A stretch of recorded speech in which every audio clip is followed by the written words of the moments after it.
Mitäköhän paskaa tällä yölehdessä tänään on, varmaan jotain pilkun viilaamista. Helvetin helvetti. Kahvin hinta nousee taas saatana.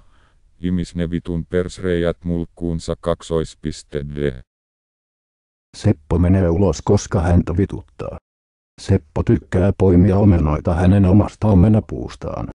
Hän näyttää, miten se tehdään. Vittu, mitä paskaa, en enää ikinä poimi omenoita. Voi vittu, huomenna varmaan nousee pullan hinta.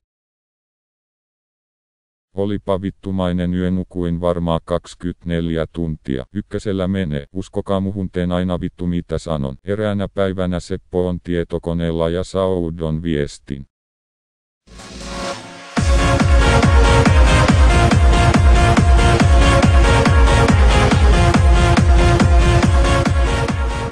Mitä, miksi mun tietokone sammu, mitä helvettiä saatana? Menkää vittuun perkele nallet, siitä voi jumalauta.